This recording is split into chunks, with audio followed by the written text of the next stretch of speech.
아들 못 낳는 여자는 이 집에 필요 없다. 3년이야, 3년. 신혼 때부터 지금까지 뭘 했어? 어머니, 저는 정말 아이를 갖고 싶어요. 매일 기도하고 있어요. 갖고 싶다고 되는 게 아니잖니. 3년을 기다렸는데 뭐가 나왔어?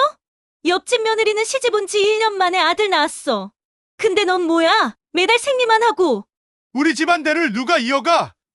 강씨 가문이 나로 끝나란 말이야? 아이가 안 생기는 게 꼭 제 잘못인가요? 혹시 다른 이유는 생각해봤어요? 그래, 현실을 받아들이라고. 내일까지 짐 싸서 나가. 이혼 서류도 준비해둘 테니까. 하지만 언젠가 진실이 밝혀질 거예요. 그때 후회하지 마세요. 진실? 네가 아이 못 낳는 것 말고 무슨 진실이 있다고? 언젠가 다 알게 될 거야. 누가 정말 문제인지. 구독자께서 속초에서 보고 계시다는 연락을 주셔서 이번 사연에 반영했습니다. 구독, 좋아요 누르시고 지역을 댓글로 남겨주시면 다음 영상에 반영할게요. 이제 시작합니다. 강태석의 집 거실은 무거운 침묵으로 가득했습니다. 오래된 한옥을 개조한 집의 마루바닥이 차갑게 빛나고 있었어요. 창밖으로 스며드는 늦은 오후 햇살마저 어둡게 느껴졌습니다. 거실 한가운데 놓인 커다란 소파와 전통 찬장이 위압적으로 서 있었어요. 시어머니 문영자는 검은 한복을 단정히 차려입고 팔짱을 낀 채 서 있었어요. 70이 넘은 나이에도 꼿꼿한 자세를 유지하고 있었습니다. 주름진 얼굴에는 차가운 분노가 서려 있었고 작은 눈동자에는 실망과 원망이 가득했어요. 아들 못 낳는 여자는 이 집에 필요 없다. 목소리는 낮았지만 얼음처럼 차가웠어요. 며느리 한선아를 향한 시선에는 3년간 쌓인 불만이 고스란히 드러나 있었습니다. 문영자는 천천히 한선아 주위를 걸으며 말을 이어갔어요. 3년이야, 3년. 신혼 때부터 지금까지 뭘 했어? 며느리 한선아는 방바닥에 무릎을 꿇고 앉아 있었어요. 28살의 한선아는 하얀 원피스를 입고 있었는데 옷자락이 구겨져 있었고 긴 머리카락이 어깨를 덮고 있었습니다. 예쁜 얼굴은 창백했고 눈가에는 눈물이 고여 있었지만 필사적으로 삼키며 참고 있었어요. 남편 강태석은 소파에 비스듬히 앉아 고개를 숙인 채 깊은 한숨을 내쉬고 있었습니다. 32살의 강태석은 평소 온화했던 얼굴에 지친 기색이 역력했어요. 정장 차림의 그는 넥타이를 느슨하게 풀어 헤친 채 또 다른 한숨을 내쉬었습니다. 엄마 말이 맞아. 선아야, 넌 문제야. 강태석의 목소리에는 확신이 없었습니다. 하지만 어머니 앞에서 아내를 감싸줄 용기도 없었어요. 그의 깊은 한숨만이 거실의 무거운 공기를 더욱 답답하게 만들었습니다. 한선아는 떨리는 목소리로 대답했어요. 어머니, 저는 정말 아이를 갖고 싶어요. 매일 기도하고 있어요. 갖고 싶다고 되는 게 아니잖니. 3년을 기다렸는데 뭐가 나왔어? 문영자의 목소리가 점점 높아졌습니다. 손가락으로 한선아를 가리키며 분노를 쏟아냈어요. 시어머니의 얼굴이 붉어지면서 혈관이 붉어져 나왔습니다. 옆집 며느리는 시집 온 지 1년 만에 아들 낳았어. 근데 넌 뭐야? 매달 생리만 하고. 한선아의 얼굴이 더욱 창백해졌습니다. 시어머니의 직설적인 말에 가슴이 저려왔어요. 눈물이 바닥에 떨어져 작은 얼룩을 만들었습니다. 병원에도 다녔잖아요. 의사 선생님이 조금만 더 기다리라고. 기다리라고? 내가 언제까지 기다려야 해? 문영자가 바닥을 쾅 하고 쳤습니다. 찬장 위의 도자기들이 달그락거렸어요. 우리 집안대를 누가 이어가? 강씨 가문이 나로 끝나란 말이야? 강태석은 더욱 깊은 한숨을 내쉬었습니다. 어머니의 말에 고개를 끄덕이며 아내를 바라봤어요. 마음 한편으로는 미안했지만 어머니의 뜻을 거스를 수는 없었습니다. 선아야, 엄마 마음도 이해해. 우리 집안대를 이어야 하는데 이렇게 시간만 보낼 수는 없어. 한선아는 남편의 말에 충격을 받았습니다. 그동안 자신을 이해해 줄 거라 믿었던 남편마저 등을 돌리는 것 같았어요. 그런 소리 하지 마요. 당신이 뭘 안다고. 한선아가 처음으로 목소리를 높였습니다. 얼굴이 붉어지며 감정이 북받쳐 올랐어요. 평소 조용했던 한선아의 돌변에 거실이 순간 조용해졌습니다. 아이가 안 생기는 게 꼭 제 잘못인가요? 혹시 다른 이유는 생각해 봤어요? 문영자의 눈이 번뜩였습니다. 며느리가 감히 반박하는 것이 믿어지지 않았어요. 뭐라고? 다른 이유? 검사라도 해보고 말하세요. 남편도 같이. 거실의 공기가 얼어붙었습니다. 문영자의 얼굴이 일그러졌고 강태석은 한숨을 멈추고 경직되었어요. 감히 시어머니한테 소리를 질러. 이래서 못 배운 년들은 안 된다니까. 문영자가 한선아에게 다가갔습니다. 분노로 떨리는 손을 들어 올렸어요. 어머니. 강태석이 급히 일어서며 소리쳤습니다. 하지만 그의 눈빛은 한선아를 보호하려는 것이 아니라 어머니를 말리려는 것이었어요. 선아가 잘못했어요. 어머니께 죄송합니다. 강태석은 한선아를 향해 고개를 돌렸습니다. 목소리에는 경고의 의미가 담겨 있었어요. 당신이 어머니께 사과해. 한선아는 믿을 수 없다는 표정으로 남편을 바라봤습니다. 입술이 파르르 떨렸어요. 결혼할 때 자신을 지켜주겠다던 남편의 약속이 떠올랐습니다. 당신도 그런 생각이에요? 정말로? 미안해, 선아야. 하지만 현실을 받아들여야 해. 우리가 아무리 노력해도. 강태석의 목소리는 점점 작아졌습니다. 하지만 그의 결론은 명확했어요.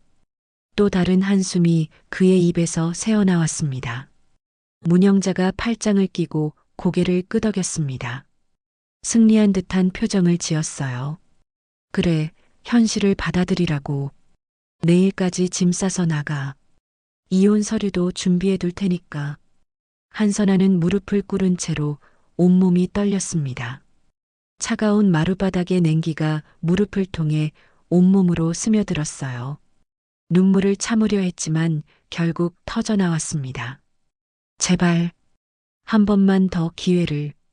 정말 마지막으로. 기회는 충분히 줬어. 3년이면 충분하잖아. 이제 그만해. 강태석의 목소리는 단호했습니다. 창밖을 바라보며 깊은 한숨을 내쉬었어요. 아내의 울음소리가 귀에 아팠지만 고개를 돌리지 않았습니다. 그때 한선아의 머릿속에 떠오른 것이 있었습니다. 지난주 강태석의 책상 서랍에서 우연히 본 의료 서류. 그 충격적인 내용. 하지만 지금 말할 수는 없었어요. 한선아는 천천히 일어섰습니다. 무릎이 저려왔지만 꿋꿋이 버텼어요. 눈물을 손등으로 닦으며 시어머니와 남편을 번갈아 바라봤습니다. 알겠어요. 나가겠어요. 목소리는 의외로 차분했습니다. 한선아의 돌변에 문영자와 강태석이 놀란 표정을 지었어요. 하지만 언젠가 진실이 밝혀질 거예요. 그때 후회하지 마세요. 문영자가 코웃음을 쳤습니다. 며느리의 마지막 반항이라고 생각했어요. 진실? 내가 아이 못 낳는 것 말고 무슨 진실이 있다고? 한선아는 대답하지 않았습니다. 대신 침실로 향하며 중얼거렸어요. 언젠가 다 알게 될 거야. 누가 정말 문제인지. 그날 밤 한선아는 작은 여행 가방에 옷가지를 넣었습니다. 결혼할 때 가져온 얼마 안 되는 소지품들을 정리했어요. 그리고 마음속으로는 강태석의 서랍에서 본 그 의료 서류를 떠올렸습니다. 남성 난임 진단서였어요. 결국 당신이 문제였구나. 한선아는 쓴웃음을 지었습니다. 하지만 지금은 그 사실을 증명할 방법이 없었어요. 창밖으로 보이는 달빛이 유독 차가웠습니다. 한선아는 달을 바라보며 다짐했어요. 내 아이만은 날 버리지 않을 거야. 꼭 내 손으로 키울 거야. 이른 새벽 동이 트기 전에 한선아는 조용히 집을 나섰습니다. 신발장에서 운동화를 신으며 뒤돌아보지 않았어요. 하지만 마음속 깊은 곳에서는 복수에 대한 작은 불꽃이 타오르기 시작했습니다. 거실에서는 강태석이 창문 너머로 아내의 뒷모습을 바라보고 있었어요. 가슴 한편이 아팠지만 고개를 돌렸습니다. 자신의 책상 서랍 속에 숨겨둔 진단서를 떠올리며 깊은 한숨을 내쉬었어요. 미안해, 선아야. 하지만 어쩔 수 없어. 강태석의 마지막 한숨이 조용한 거실에 울려 퍼졌습니다. 진실을 숨긴 죄책감과 함께 한선아는 지하철역 벤치에 앉아 있었습니다. 새벽 5시 역사 안은 텅 비어 있었고 형광등만이 차갑게 빛나고 있었어요. 손에 든 여행 가방이 유일한 재산이었습니다. 핸드폰 화면에는 장고 부족 메시지가 떠 있었어요. 친정은 없었습니다. 부모님은 한선아가 고등학교 때 교통사고로 돌아가셨고 형제자매도 없었어요. 그래서 강태석과 결혼할 때 의지할 곳이 그 집뿐이었는데 이제는 그마저 잃었습니다. 이제 어떻게 살지? 한선아는 중얼거리며 마음속으로 강태석의 진단서를 떠올렸어요. 지난주 그의 책상 서랍에서 우연히 발견한 충격적인 서류였습니다. 남성 난임 진단서. 정자수 부족으로 인한 난임 진단. 날짜를 보니 결혼 초기에 받은 검사였어요. 강태석은 이미 자신의 문제를 알고 있었으면서도 모든 책임을 한선아에게 떠넘긴 것이었습니다. 결국 당신 문제였네. 한선아는 씁쓸하게 웃었습니다. 하지만 그 진실을 증명할 방법은 없었어요. 누가 믿어줄까요? 일주일 후 한선아는 작은 원룸을 얻었습니다. 5평 남짓한 좁은 공간이었지만 자신만의 공간이었어요. 창문 하나 달린 지하 반지하 방이었지만 따뜻했습니다. 낮에는 근처 학원에서 아이들을 가르쳤어요. 시간당 10,000원을 받는 시간 강사였습니다.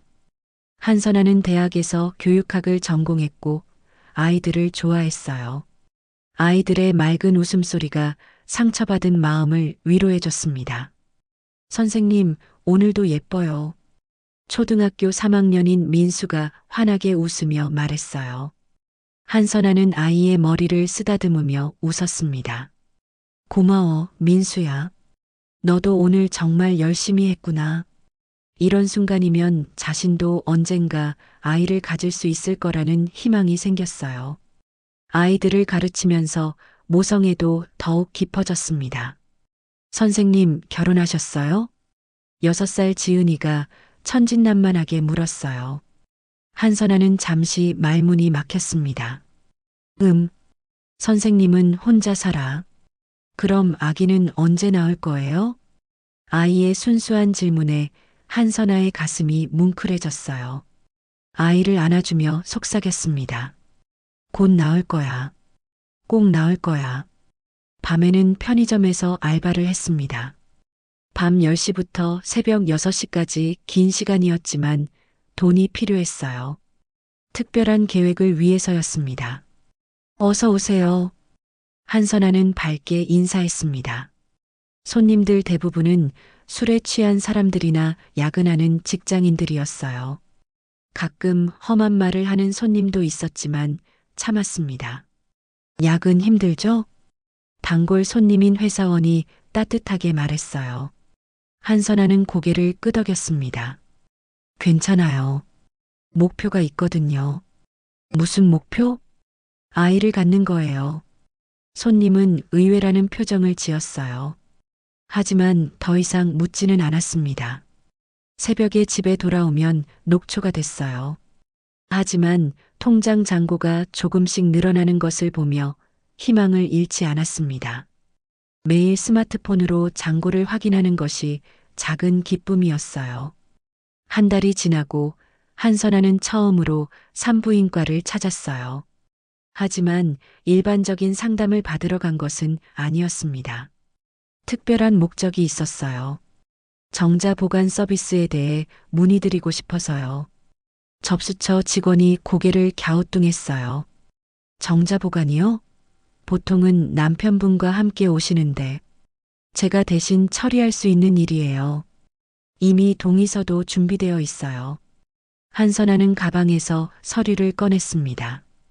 강태석이 서명한 정자 보관 동의서였어요. 결혼 초기에 함께 병원을 갔을 때 받아둔 것이었습니다. 아, 그렇다면 가능합니다. 하지만 본인 확인이 필요해요. 남편이 출장 중이라서 제가 대신 왔어요. 신분증도 가져왔어요. 한선아는 강태석의 신분증 사본을 내밀었습니다. 모든 것이 합법적으로 준비되어 있었어요. 의사와 상담을 받을 때 한선아는 조심스럽게 물었어요. 보관된 정자를 이용한 인공수정도 가능한가요? 물론입니다. 부부 사이라면 언제든 가능해요. 성공률은 대략 30% 정도입니다. 한선아는 안도의 숨을 쉬었어요.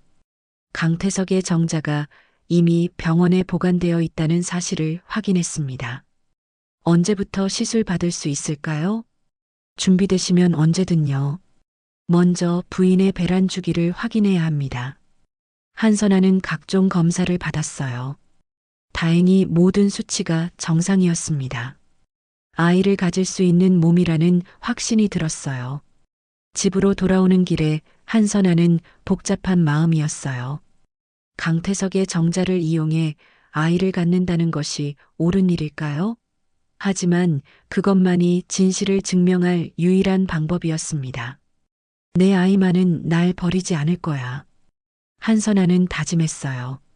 누구도 불임이 아니고 단지 가능성이 낮았다는 것을 증명하고 누가 거짓말을 했는지 밝혀내겠다고 말이에요. 2달 후 한선아는 첫 번째 시술을 받았습니다. 차가운 진료대에 누워 떨리는 마음으로 기다렸어요. 강태석의 정자를 이용한 인공수정이었습니다.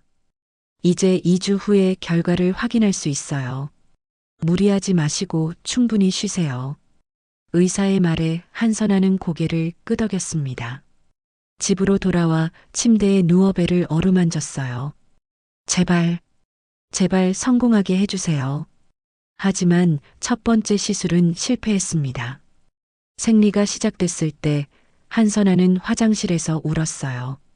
절망스러웠지만 포기하지 않았습니다. 다시 해보자. 포기하면 안 돼. 더 열심히 일했습니다. 낮에는 학원에서 가르치고 저녁에는 과외도 했어요. 밤에는 편의점에서 일하고 주말에는 청소 알바도 했습니다. 몸은 힘들었지만 마음은 더욱 단단해졌어요. 과외 학생의 어머니가 걱정스럽게 물었어요. 선생님, 너무 무리하시는 거 아니에요? 얼굴이 많이 야위셨는데. 괜찮아요. 목표가 있어서요. 한선아는 웃으며 대답했습니다. 하지만 거울을 보면 확실히 많이 말랐어요. 2번째 시술도 실패했습니다. 한선아는 절망했지만 다시 일어섰어요. 아이를 가져야 한다는 집념이 그를 움직였습니다. 한 번만 더, 꼭 한 번만 더. 돈을 모으는 것도 점점 어려워졌어요. 몸이 지쳐서 일의 효율이 떨어졌습니다. 하지만 포기할 수는 없었어요. 3번째 시술을 받기 전날 밤, 한선아는 원룸방에서 무릎을 꿇고 기도했습니다. 제발 이번만은 아이를 주세요. 저 혼자라도 잘 키울게요. 눈물이 주르륵 흘러내렸어요. 지난 1년간의 고생이 주마등처럼 스쳐갔습니다. 강태석과 시어머니 문영자의 차가운 말들도 떠올랐어요. 진실을 증명해야 해. 내 아이가 그 증거가 될 거야. 3번째 시술 후 2주가 지났습니다. 한선아는 떨리는 손으로 임신 테스트기를 들었어요. 화장실에서 결과를 기다리며 심장이 터질 것 같았습니다. 2줄이 나타났습니다. 선명한 2줄이었어요. 한선아는 말을 잇지 못했습니다. 테스트기를 떨어뜨리고 주저앉았어요. 기쁨과 안도감이 한꺼번에 밀려왔습니다. 성공했어. 정말 성공했어. 다음 날 병원에서 정확한 검사를 받았습니다. 의사가 웃으며 말했어요. 축하합니다. 임신이 맞습니다. 그런데 의사의 표정이 놀라움으로 바뀌었어요. 쌍둥이입니다. 쌍둥이예요. 한선아는 믿을 수 없었습니다. 한 명도 간절했는데 두 명이라니. 정말요? 네, 확실합니다. 건강한 쌍둥이예요. 정말 축하드려요. 한선아는 눈물을 흘리며 배를 어루만졌습니다. 아직 티도 나지 않는 배였지만 그 안에 두 생명이 자라고 있다는 게 믿어지지 않았어요. 얘들아, 엄마가 끝까지 지켜줄게. 절대 너희를 버리지 않을 거야. 그날 밤 한선아는 작은 노트에 기록을 남겼어요. 임신 날짜, 병원 기록, 그리고 가장 중요한 것. 아버지가 강태석이라는 증거들을 모두 정리했습니다. 이제 진실을 증명할 수 있어. 내 잘못이 아니라 단지 강태석이 난임이었다는 걸.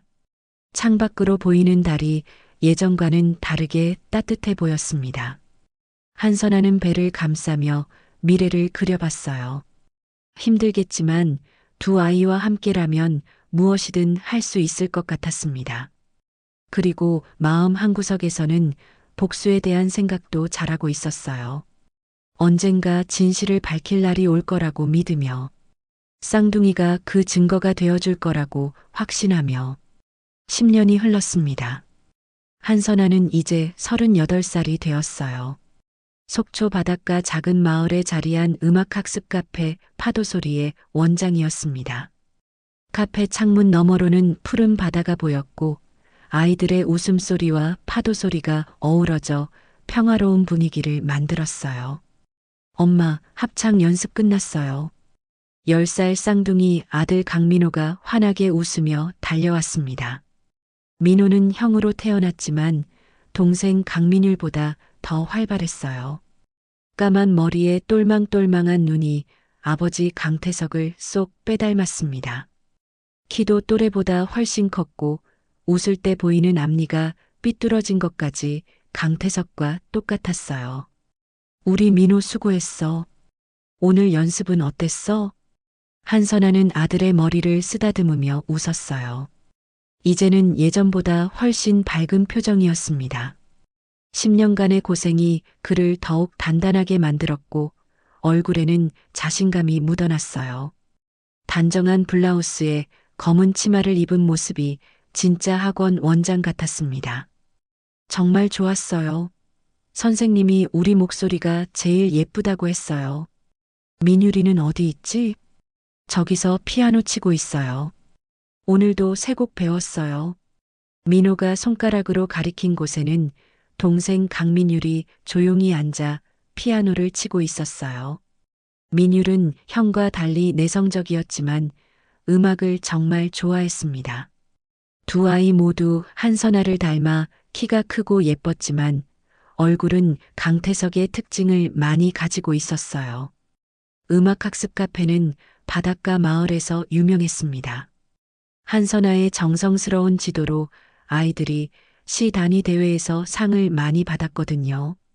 특히 합창단은 지역에서 손꼽히는 실력이었어요. 부모들은 한선아를 신뢰했고 아이들은 따랐습니다. 선생님, 오늘도 늦게까지 연습해도 돼요? 중학교 2학년인 수진이가 물었어요. 수진이는 한선아가 가르친 지 3년째 되는 학생이었습니다. 처음에는 음치였는데 지금은 합창단의 리더가 되었어요. 물론이지. 하지만 너무 늦지는 말고. 어머니가 걱정하실 거야. 네, 9시까지만 있을게요. 한선아는 혼자서 두 아이를 키우며 사업도 일궜어요. 처음에는 작은 과외방으로 시작했지만 입소문이 나면서 지금의 음악학습 카페까지 키웠습니다. 바닷가 마을의 한적함이 아이들 교육에 좋다고 소문이 나면서 도시에서도 아이들이 찾아왔어요. 원장님, 정말 대단하세요. 혼자서 이렇게 키우시다니.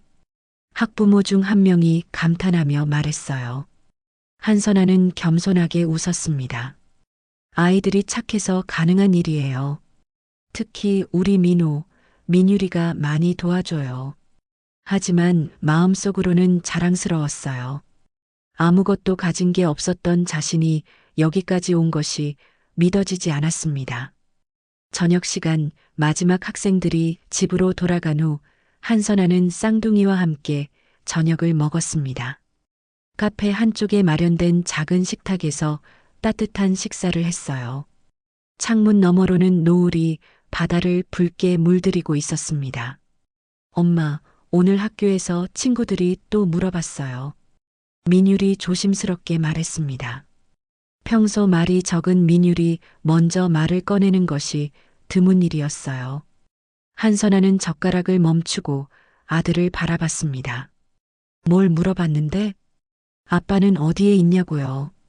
다른 친구들은 다 아빠가 있는데 우리만 없다고. 그리고 왜 성이 강씨냐고도 물어봤어요. 한선아의 표정이 잠시 굳어졌습니다. 이런 질문을 받을 때마다 마음이 무거워졌어요. 아이들에게 어떻게 설명해야 할지 늘 고민이었습니다.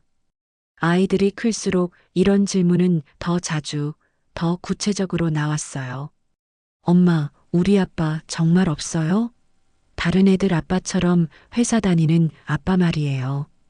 민호도 형과 같은 질문을 했어요. 두 아이의 맑은 눈동자가 한선아를 바라보고 있었습니다. 눈에는 궁금함과 함께 약간의 서운함도 섞여 있었어요. 한선아는 깊게 숨을 들이쉬었어요. 언젠가는 해야 할 이야기였습니다. 하지만 아직 아이들이 어려서 모든 것을 말하기는 어려웠어요. 얘들아, 아빠는 멀리 있어. 엄마랑 떨어져서 살고 있어. 왜 우리한테 안 와요? 다른 아빠들은 다 집에 와서 같이 밥 먹고 놀아주는데. 민율이 속상한 목소리로 물었습니다. 한선아는 마음이 아팠어요. 복잡한 사정이 있어서 그래. 하지만 엄마가 있잖아. 엄마가 아빠 역할도 같이 할게. 엄마는 왜 다른 아빠 안 만나요? 수진이 엄마는 새 아빠 만나서 행복해 보이는데. 민호의 질문에 한선아는 당황했습니다. 아이들이 생각보다 많은 것을 알고 있었어요. 엄마는 너희들만 있으면 충분해. 다른 사람은 필요 없어. 그래도 궁금해요. 우리 아빠가 어떻게 생겼는지, 목소리는 어떤지. 민율이 눈물을 글썽이며 말했어요. 한선아는 두 아들을 안아주었습니다. 언젠가 알게 될 거야. 조금만 더 기다려. 아이들은 더 이상 묻지 않았지만 아쉬운 표정이었어요. 한선아는 아이들을 위해 진실을 말해야 할 때가 오고 있다는 것을 느꼈습니다. 그날 밤 아이들이 잠든 후 한선아는 혼자 거실에 앉아 텔레비전을 켰습니다. 지역 뉴스 시간이었어요. 평소처럼 조용히 뉴스를 보려던 한선아의 눈이 화면에 고정되었습니다. 지역 대기업 강태석 부사장 가족의 따뜻한 일상을 소개합니다. 리포터의 목소리와 함께 익숙한 얼굴이 화면에 나타났어요. 강태석이었습니다. 10년 전보다 살이 찌고 머리가 희끗희끗해졌지만 분명한 강태석이었어요.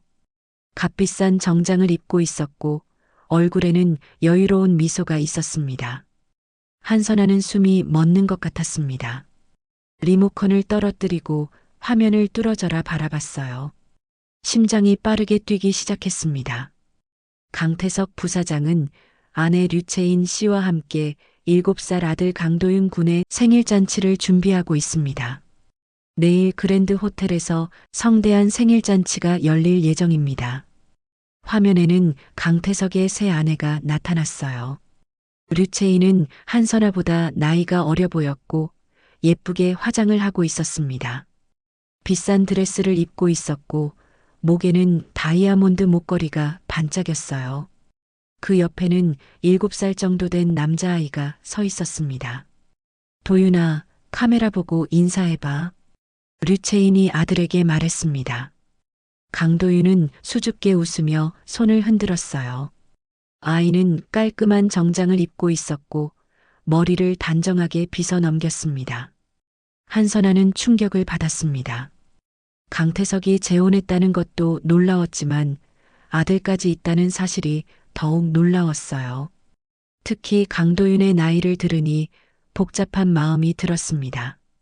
결국 아이를 가질 수 있었구나. 한선아는 중얼거렸습니다. 자신과의 결혼에서는 자연 임신이 안 됐지만 결국 아이를 가졌다는 사실이 복잡했어요. 뉴스는 계속 이어졌어요. 강태석 가족이 고급 레스토랑에서 식사하는 모습, 백화점에서 쇼핑하는 모습이 나왔습니다. 행복해 보이는 가족의 모습이었어요. 강태석은 아내와 아들을 다정하게 바라보고 있었고 류채인은 남편의 팔짱을 끼고 웃고 있었습니다. 강태석 부사장은 회사에서도 인정받는 유능한 임원으로 알려져 있습니다. 특히 가족을 위해서라면 무엇이든 하는 자상한 아버지로 유명하다고 하네요. 리포터의 말에 한선아는 쓴웃음을 지었어요. 자상한 아버지라니. 자신의 친아들들은 알지도 못하면서 말이에요. 그때 잠자리에서 일어난 민호가 거실로 나왔어요. 목이 마른 모양이었습니다. 엄마, 왜 안 자요? 저 사람. 민호가 텔레비전 화면을 보더니 깜짝 놀랐습니다. 화면 속 강태석과 강도윤을 번갈아 보며 놀란 표정을 지었어요. 저 아저씨, 우리랑 똑같아. 완전 똑같아요. 민호의 소리에 민율도 잠에서 깨어나왔습니다. 두 아이는 화면을 보며 신기해했어요. 정말로 강태석의 얼굴과 쌍둥이들의 얼굴이 놀라울 정도로 닮아 있었습니다. 정말이다. 저 아저씨, 우리 얼굴이랑 똑같아. 특히 눈이랑 코. 민율도 똑같은 반응을 보였습니다. 화면 속 강태석의 얼굴과 쌍둥이들의 얼굴이 정말 닮아 있었어요. 특히 눈매와 코 모양, 웃을 때의 표정이 거의 똑같았습니다. 저 아이도 우리 동생 같아요. 민호가 강도윤을 가리키며 말했어요. 강도윤도 쌍둥이들과 닮은 부분이 있었지만 자세히 보면 조금 다른 느낌도 있었어요. 한선아는 당황했습니다. 아이들이 진실을 눈치챌까봐 걱정됐어요. 마음이 급해졌습니다. 그냥 우연히 닮은 거야. 세상에는 닮은 사람이 많아. 정말요? 이렇게 똑같을 수도 있어요? 그리고 성도 같잖아요. 민율이 의심스러운 표정으로 물었습니다. 아이들은 여전히 화면을 뚫어져라 바라보고 있었어요. 그럼 저 사람이 우리 아빠예요? 진짜 아빠? 민호가 직접적으로 물었습니다. 한선아는 말문이 막혔어요. 아이들의 직감이 무서울 정도로 정확했습니다. 아직은 말할 수 없어. 조금만 더 기다려. 하지만 아이들은 여전히 화면을 신기하게 바라봤어요. 특히 강태석의 얼굴에 시선이 고정되어 있었습니다. 두 아이는 서로 눈빛을 주고받으며 무언가 확신하고 있는 것 같았어요. 엄마, 우리 저 아저씨 만나러 가면 안 돼요? 내일 생일잔치 한다고 했잖아요. 우리도 가고 싶어요. 아이들의 간절한 목소리에 한선아는 마음이 흔들렸어요. 언젠가는 마주쳐야 할 순간이 올 거라고 생각했지만 이렇게 빨리 올 줄은 몰랐습니다. 한선아는 서둘러 텔레비전을 껐습니다. 얘들아, 이제 자러 가자. 내일 할 일이 많아. 엄마, 정말 저 사람이 우리 아빠 아니에요? 민율이 마지막으로 물었어요. 한선아는 아들을 안아주며 속삭였습니다. 곧 모든 걸 알게 될 거야. 아이들을 재우고 혼자 남은 한선아는 깊은 생각에 잠겼어요. 10년간 숨겨왔던 비밀이 드디어 드러날 때가 온 것 같았습니다. 서랍에서 오래된 서류들을 꺼냈어요. 병원 기록, 친자 확인 서류, 그리고 강태석의 정자 보관 기록. 모든 증거가 준비되어 있었습니다. 이제 진실을 밝힐 때가 왔나 봐. 창밖으로 보이는 바다에 달빛이 은빛으로 반짝이고 있었어요. 한선아는 달을 바라보며 마지막 결심을 했습니다. 내일 강도윤의 생일잔치에 가는 거예요. 아이들과 함께. 그랜드 호텔 연회장은 화려함의 극치였습니다. 크리스털 샹들리에가 천장에서 반짝이고 있었고 흰색과 금색으로 장식된 테이블들이 우아하게 배치되어 있었어요. 각 테이블마다 고급 꽃꽂이가 놓여 있었고 벽면에는 강도윤의 성장 사진들이 예쁘게 전시되어 있었습니다. 입구에는 커다란 현수막이 걸려 있었어요. 하객들이 하나둘 도착하기 시작했어요. 모두 비싼 옷을 차려입고 있었고 여자들은 화려한 드레스와 보석으로 치장하고 있었습니다. 남자들은 고급 정장을 입고 있었고 아이들도 예쁘게 단장한 모습이었어요. 총 200명이 넘는 하객들이 참석할 예정이었습니다. 강태석은 검은색 턱시도를 입고 연회장 입구에서 하객들을 맞이하고 있었습니다. 10년 전보다 살이 쪘지만 여전히 품격 있는 모습이었어요. 얼굴에는 만족스러운 미소가 가득했고 부사장 승진 후의 여유로움이 묻어났습니다. 어서 오세요. 와주셔서 감사합니다. 강태석은 정중하게 인사했어요. 옆에는 아내 류채인이 서 있었습니다.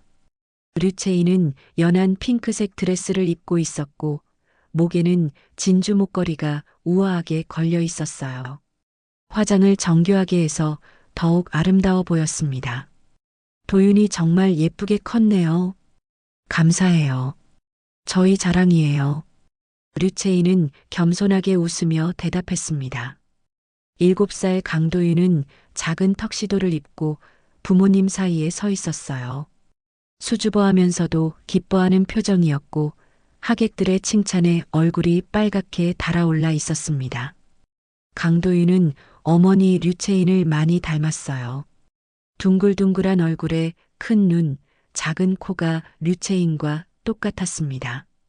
시어머니 문영자도 고급 한복을 곱게 차려입고 있었어요. 이제 80이 넘은 나이였지만 여전히 기품이 있었습니다. 손자 강도윤을 바라보는 눈빛에는 사랑이 가득했어요.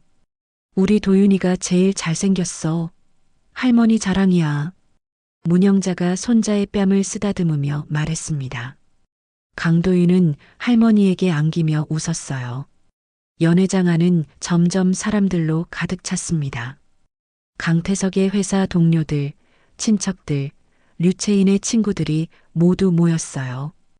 음식도 고급스럽게 준비되어 있었고 케이크도 3층짜리로 화려했습니다. 정말 성대하게 하시네요. 아이가 하나뿐이라 더 애지중지하는 것 같아요. 강 부사장님 승진하신 것도 축하할 일이고 말이에요. 하객들은 서로 이야기를 나누며 생일잔치를 즐기고 있었어요. 웃음소리와 대화소리가 연회장을 가득 채웠습니다. 오후 2시 본격적인 행사가 시작되었습니다. 사회자가 마이크를 잡고 무대에 올라섰어요. 안녕하세요. 강도윤 군의 7번째 생일을 축하하기 위해 모인 여러분들을 환영합니다. 박수가 터져 나왔습니다. 강태석 가족이 무대 위로 올라갔어요. 강도윤은 아버지의 손을 잡고 행복해했습니다. 먼저 아버지 강태석 부사장님의 인사 말씀을 들어보겠습니다. 강태석이 마이크를 받았습니다. 연회장이 조용해졌어요. 오늘 이렇게 소중한 자리에 와주신 모든 분들께 감사드립니다. 강태석의 목소리는 안정되어 있었어요. 하객들은 집중해서 들었습니다. 도윤이는 저희 가족의 보물입니다. 이 아이가 있어서 저희는 정말 행복해요. 그때였습니다. 연회장 뒤쪽 문이 조용히 열렸어요. 한선아가 두 아들의 손을 잡고 들어왔습니다. 한선아는 검은색 원피스를 입고 있었어요. 화려하지는 않았지만 단정하고 품이 있는 모습이었습니다. 쌍둥이 강민호와 강민율은 깔끔한 흰 셔츠와 검은 바지를 입고 있었어요. 3명 모두 긴장한 표정이었지만 결연한 의지가 보였습니다. 처음에는 아무도 알아차리지 못했습니다. 하지만 곧 하객들이 하나둘 돌아보기 시작했어요. 특히 쌍둥이를 본 사람들은 놀란 표정을 지었습니다. 저 아이들, 무대 위 강 부사장님이랑 똑같이 생겼는데 정말이네. 얼굴이 완전히 쌍둥이인가? 누구 아이들이지? 하객들 사이에서 수군거림이 시작되었어요. 강민호와 강민율은 정말로 아버지 강태석을 쏙 빼닮았어요. 눈매, 코, 입모양, 심지어 걸음걸이까지 강태석과 똑같았습니다. 반면 무대 위의 강도윤은 전혀 다른 모습이었어요. 한선아는 침착하게 앞으로 걸어갔습니다. 아이들은 긴장한 표정으로 엄마를 따라갔어요. 무대 위의 강태석은 아직 한선아를 보지 못했습니다. 계속 인사말을 하고 있었어요. 제가 이런 좋은 아들을 둔 것은 정말 큰 행복입니다. 앞으로도 도윤이가 건강하게. 그때 강태석의 시선이 연회장 뒤쪽으로 향했습니다. 한선아와 눈이 마주쳤어요. 강태석의 얼굴이 순간 하얗게 질렸습니다. 마이크를 든 손이 떨리기 시작했어요. 말이 끊어졌습니다. 저기. 하객들이 강태석의 시선을 따라 뒤를 돌아봤어요. 한선아가 두 아들과 함께 천천히 앞으로 걸어오고 있었습니다. 어머, 저 아이들 강 부사장님 판박이네. 정말 신기해. 어떻게 저렇게 닮을 수가 있지? 근데 무대 위 도윤이랑은 전혀 안 닮았는데? 하객들의 웅성거림이 커졌어요. 연회장의 분위기가 어수선해지기 시작했습니다. 사람들은 강태석과 쌍둥이의 닮은 모습에 놀라면서도 강도윤과는 전혀 다른 모습에 의아해했어요. 류채인도 한선아를 봤어요. 처음에는 누군지 몰랐지만 남편의 표정을 보고 심상치 않음을 느꼈습니다. 여보, 저 사람 누구예요? 왜 저런 표정을 지어요? 류채인이 조용히 물었어요. 하지만 강태석은 대답하지 못했습니다. 특히 쌍둥이들을 보고는 더욱 경악했어요. 시어머니 문영자도 한선아를 봤어요. 10년이 지났지만 며느리의 얼굴을 잊을 수는 없었습니다. 저 여자가 왜 여기에? 그리고 저 아이들은? 문영자의 얼굴도 창백해졌어요. 특히 쌍둥이를 보고는 더욱 놀랐습니다. 아이들이 아들 강태석과 너무나 닮아 있었거든요. 한선아는 이제 무대 앞까지 왔어요. 연회장의 모든 시선이 그들에게 집중되었습니다. 조용하던 연회장이 완전히 술렁이기 시작했어요. 안녕하세요. 한선아가 차분하게 말했습니다. 목소리는 떨리지 않았어요. 마이크 없이도 연회장 전체에 울려 퍼졌습니다. 강민호와 강민율은 무대 위에 강태석을 올려다봤습니다. 두 아이의 눈이 반짝였어요. 저 사람이 텔레비전에서 본 아저씨다. 민호가 큰 소리로 말했습니다. 연회장이 더욱 술렁였어요. 한선아가 한 걸음 더 앞으로 나왔습니다. 가방에서 서류 봉투를 꺼내 높이 들어 올렸어요. 이 아이들은 강태석의 친아들입니다. 연회장이 순간 조용해졌습니다. 모든 사람들이 숨을 죽이고 한선아를 바라봤어요. 강태석은 마이크를 떨어뜨렸습니다. 쿵 하는 소리가 연회장에 울렸어요. 뭐라고? 류채인이 믿을 수 없다는 표정으로 물었습니다. 문영자가 소리쳤어요. 거짓말이야. 말도 안 되는 소리를 하지 마. 하지만 하객들은 이미 쌍둥이와 강태석의 얼굴을 비교하고 있었어요. 닮은 정도가 너무나 확실했습니다. 정말 똑같이 생겼네. 저렇게 닮을 수가 있나? 근데 도윤이는 왜 안 닮았지? 강민호가 무대를 향해 소리쳤어요. 아빠, 우리 맞죠? 우리가 아빠 아들 맞죠? 아이의 순수한 목소리가 연회장을 가득 채웠습니다. 강민율도 형을 따라 말했어요. 아빠, 우리 왜 버렸어요? 엄마가 혼자 키웠어요. 하객들이 깜짝 놀랐어요. 아이들의 말에서 진실을 느꼈습니다. 한선아가 서류를 펼쳐 보였습니다. 여러분도 확인해 보세요. 이것은 병원 기록입니다. 첫 번째 서류를 들어 올렸어요. 강태석의 정자 보관 기록과 동의서입니다. 결혼 초기에 작성된 것이에요. 두 번째 서류를 보였습니다. 그리고 이것은 인공수정 기록입니다. 강태석에 보관된 정자로 시술받은 기록이에요. 세 번째 서류까지 보였습니다. 마지막으로 친자 확인서입니다. 이 아이들이 강태석의 친아들이라는 증거예요. 연회장이 다시 술렁였어요. 하객들은 서류들을 바라보며 놀라워했습니다. 류채인의 얼굴이 점점 하얗게 변해갔습니다. 뭔가 깨달은 듯한 표정이었어요. 자신의 아들 강도윤과 강태석이 전혀 닮지 않은 반면 저 쌍둥이들은 강태석과 똑같이 생겼다는 사실을 깨달았습니다. 그럼 도윤이는? 류채인의 목소리가 떨렸어요. 진실을 깨닫기 시작한 것 같았습니다. 강태석이 무대에서 내려왔습니다. 비틀거리며 한선아에게 다가왔어요. 선아야, 이럴 수는 없어. 이건 왜 안 돼요? 사실인데요. 한선아의 목소리는 차분했지만 단단했어요. 이 아이들은 당신의 정자로 태어난 당신의 친아들들이에요. 병원 기록이 모든 걸 증명하고 있어요.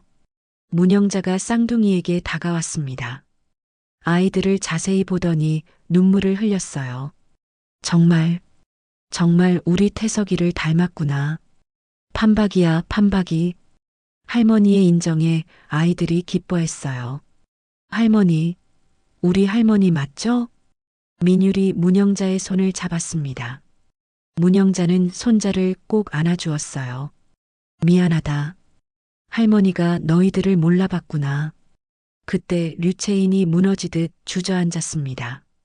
눈물이 흘러내렸어요. 미안해요. 미안해요.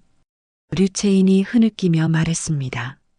도윤이는 당신 아이가 아니에요. 제가 다른 사람과. 연회장이 완전한 정적에 휩싸였습니다. 케이크 위에 촛불만이 조용히 타고 있었어요. 하객들은 믿을 수 없다는 표정으로 서 있었어요.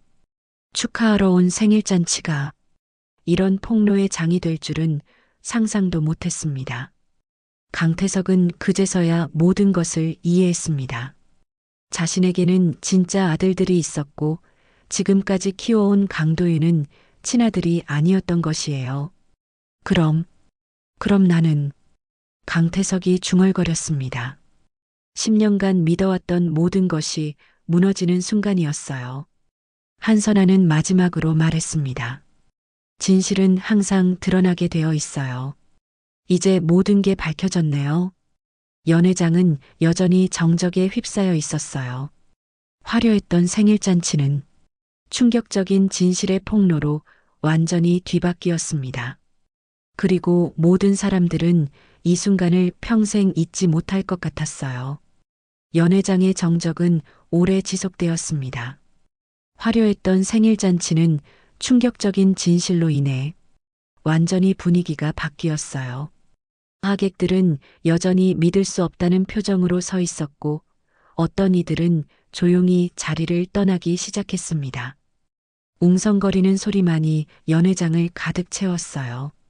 강태석은 무대 앞에서 멍하니 서 있었어요. 10년 전 저지른 잘못이 이렇게 돌아올 줄은 상상도 못했습니다. 턱시도는 구겨져 있었고 얼굴에는 절망과 후회가 뒤섞여 있었어요. 쌍둥이를 바라보는 그의 눈에는 복잡한 감정이 서려 있었습니다. 선아야, 정말 미안해. 내가 잘못했어. 강태석의 목소리는 떨리고 있었습니다. 하지만 한선아는 냉정한 표정을 잃지 않았어요. 류채인은 바닥에 주저앉아 흐느끼고 있었습니다. 화려했던 핑크 드레스는 눈물로 얼룩져 있었어요. 7살 강도윤은 상황을 이해하지 못한 채 엄마 옆에 서서 불안해하고 있었습니다. 엄마, 왜 울어요? 무슨 일이에요? 아빠는 왜 저런 표정이에요? 강도윤의 순진한 질문에 류채인은 더욱 울음을 터뜨렸어요. 어떻게 설명해야 할지 몰랐습니다. 자신의 거짓말이 이렇게 무너질 줄은 꿈에도 생각하지 못했어요. 시어머니 문영자는 쌍둥이 손자들을 번갈아 바라보며 눈물을 흘리고 있었어요. 주름진 손으로 아이들의 얼굴을 어루만졌습니다. 할머니가 미안해. 정말 미안해. 너희들을 내쫓은 게 내 평생 가장 큰 죄야. 문영자의 목소리는 떨리고 있었어요. 10년 전 자신이 내쫓았던 며느리가 이렇게 손자들을 훌륭하게 키워온 것이 고마우면서도 죄송했습니다.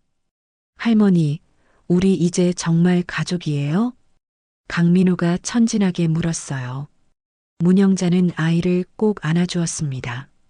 그래, 우리는 가족이야. 할머니가 늦게라도 알아봐서 다행이야. 너희들이 우리 진짜 손자들이구나. 강민율도 할머니에게 다가갔어요. 두 아이는 처음 만나는 할머니가 신기했지만 금세 친해졌습니다. 할머니와 손자들의 모습을 보며 하객들도 진실을 확신하게 되었어요. 한선아는 강태석을 내려다보며 차분하게 말했어요. 이제 모든 게 끝났어요. 진실이 밝혀졌으니까요. 강태석이 고개를 들어 한선아를 바라봤습니다. 얼굴에는 후회가 가득했어요. 선아야, 나는 정말 어떻게 용서를 빌어야 할지. 용서는 쉽게 될 일이 아니에요. 10년이라는 시간이 그냥 지나가는 건 아니거든요. 한선아의 목소리는 단호했습니다. 10년간 쌓인 상처와 분노가 그 안에 담겨 있었어요. 연회장의 하객들은 대부분 자리를 떠났습니다. 이런 상황에서 더 이상 있을 이유가 없었거든요. 몇몇 친척들과 가까운 지인들만 남아 있었어요. 축하의 자리였던 생일잔치는 완전히 다른 의미가 되어버렸습니다. 강태석의 회사 동료 중 한 명이 조심스럽게 다가왔습니다. 강 부사장님, 저희는 먼저 가보겠습니다. 상황이 복잡한 것 같으니까요. 강태석은 고개만 끄덕였어요. 회사에서의 체면도 완전히 구겨졌습니다. 내일부터 어떤 시선을 받게 될지 상상하기 어려웠어요. 류채인이 강도윤의 손을 잡고 일어났어요. 눈물로 범벅된 얼굴로 한선아를 바라봤습니다. 죄송해요. 정말 죄송해요. 저는 몰랐어요. 강태석 씨한테 진짜 아들들이 있다는 걸. 류채인의 고백이 이어졌어요. 도윤이 아버지는 제 대학 선배예요. 강태석 씨와 결혼하기 전에 만났던 사람이에요. 연회장에 남은 사람들이 다시 놀랐어요. 류채인은 떨리는 목소리로 계속 말했습니다. 강태석 씨가 저에게 프로포즈했을 때 저는 이미 임신한 상태였어요. 하지만 말할 수 없었어요. 그래서 그냥 결혼했어요. 강태석이 믿을 수 없다는 표정으로 아내를 바라봤어요. 채인아, 그럼 너도 나를 속인 거야? 도윤이가 내 아들이 아니라는 걸 알고 있었던 거야? 미안해요. 정말 미안해요. 하지만 당신도 자신의 문제를 숨기고 저한테만 책임을 떠넘겼잖아요. 두 사람 모두 서로를 속이고 있었던 것이었어요. 강도윤만이 이 모든 거짓 속에서 순수하게 자라고 있었습니다. 한선아가 강도윤에게 다가갔어요. 7살 아이는 상황을 이해하지 못하고 있었지만 불안해했습니다. 도윤아, 안녕. 내가 누구인지 알겠니? 아니요. 누구세요? 왜 모든 사람들이 울고 있어요? 강도윤이 수줍게 대답했어요. 한선아는 아이의 머리를 쓰다듬었습니다. 나는 이 형들의 엄마야. 이제 우리는 모두 연결된 가족이 되었어. 강민호와 강민율이 강도윤에게 다가갔어요. 안녕, 도윤아. 우리는 민호, 민율이야. 너도 우리랑 같이 놀자. 아이들은 금세 친해졌습니다. 어른들의 복잡한 사정과 달리 아이들은 순수했어요.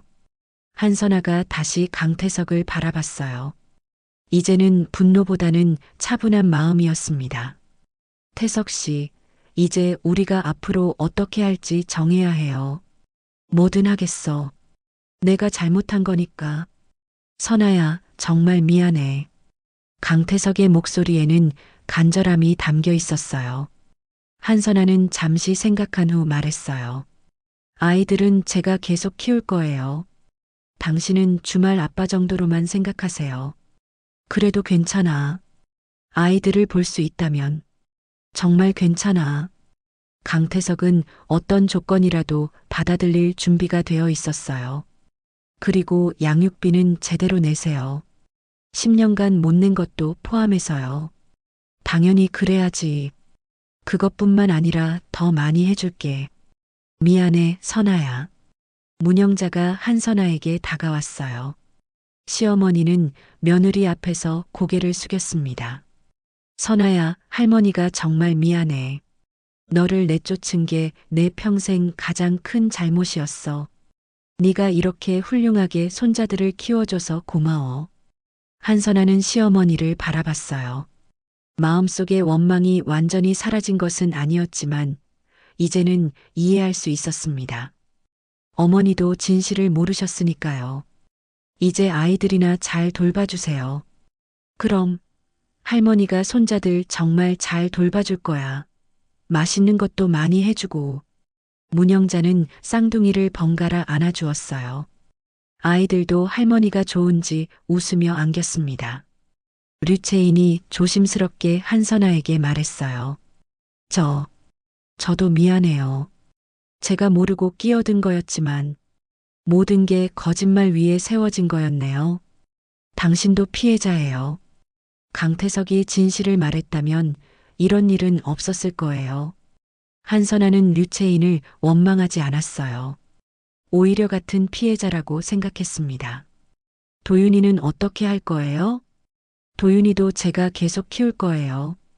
이 아이에게는 아무 죄가 없으니까요. 그리고 혼자 키우기 힘들면 도움을 요청할게요.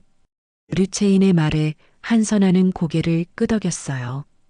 강도윤도 이 복잡한 상황의 희생자였습니다. 연회장에는 이제 두 가족만 남았어요. 화려했던 장식들이 무색하게 느껴졌습니다. 하지만 진실이 밝혀진 지금 새로운 시작이 가능해 보였어요. 강민호가 아빠에게 다가갔어요. 아빠, 이제 우리 같이 살 수 있어요? 강태석은 아들을 안아주며 눈물을 흘렸어요. 미안해, 민호야. 아빠가 정말 미안해. 이제는 너희들 잘 돌봐줄게. 매주 만날 거야. 강민율도 아빠에게 안겼어요. 10년 만에 만난 아버지였지만 아이들은 금세 적응했습니다. 한선아는 이 모든 상황을 지켜보며 마음이 복잡했어요. 복수는 끝났지만 완전히 시원하지는 않았습니다.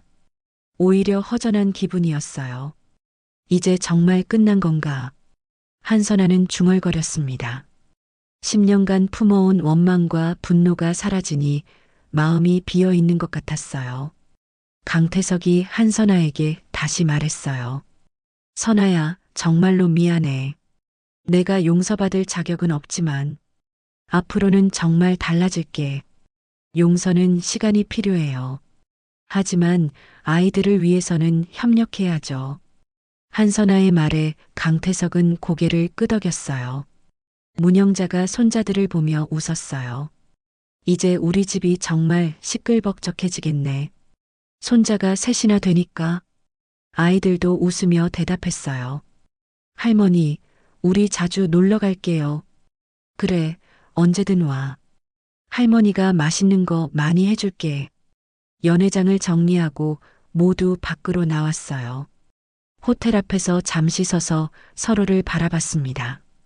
한선아가 마지막으로 말했어요. 오늘 일로 모든 게 정리된 건 아니에요. 앞으로가 더 중요해요. 알겠어. 나는 정말로 변할 거야. 아이들한테 좋은 아빠가 되겠어. 강태석의 다짐에 한선아는 대답하지 않았어요. 시간이 증명해줄 일이었으니까요. 아이들은 새로 알게 된 가족들과 헤어지기 아쉬워했어요. 아빠, 언제 또 봐요? 곧 보자. 아빠가 바닷가 마을로 찾아갈게. 할머니도요. 할머니도 꼭 찾아갈게. 우리 손자들 보러. 한선아는 쌍둥이와 함께 택시에 올라탔어요. 창문 너머로 강태석 가족을 바라봤습니다. 택시가 출발하면서 한선아는 깊은 숨을 쉬었어요. 10년간의 복수가 끝났습니다. 하지만 이제는 새로운 시작이었어요. 엄마, 우리 이제 정말 아빠 있는 거예요? 민율이 물었어요. 한선아는 아들의 머리를 쓰다듬으며 웃었습니다. 그래, 이제 아빠도 있고 할머니도 있어. 우리 가족이 커졌네. 좋아요. 진짜 좋아요. 아이들은 기뻐했어요. 한선아도 마음 한구석이 따뜻해졌습니다. 창밖으로 보이는 도시의 불빛들이 반짝이고 있었어요. 한선아는 미래를 생각해 봤습니다. 쉽지 않겠지만 아이들을 위해 최선을 다할 거였어요. 거짓은 결국 무너지고 진실은 드러나게 되어 있어. 한선아는 중얼거렸습니다. 복수는 끝났고 이제 진짜 삶이 시작되는 거였어요. 그날 밤 한선아는 아이들과 함께 바닷가 마을집에 돌아와 조용한 저녁을 먹었어요. 모든 것이 바뀌었지만 평범한 일상은 계속되었습니다. 아이들이 잠든 후 한선아는 혼자 거실에 앉아 생각에 잠겼어요. 10년의 기다림이 끝났습니다. 이제는 정말 새로운 시작이었어요. 창밖으로 보이는 바다에 달빛이 은빛으로 반짝이고 있었습니다. 한선아는 달을 바라보며 미소를 지었어요. 힘든 시간이었지만 이겨냈습니다. 그리고 이제는 더 나은 미래가 기다리고 있었어요. 오늘의 이야기 어떠셨나요? 여러분의 생각과 느낌을 댓글로 적어주세요. 구독, 좋아요 눌러주시면 더 좋은 이야기로 보답드릴게요.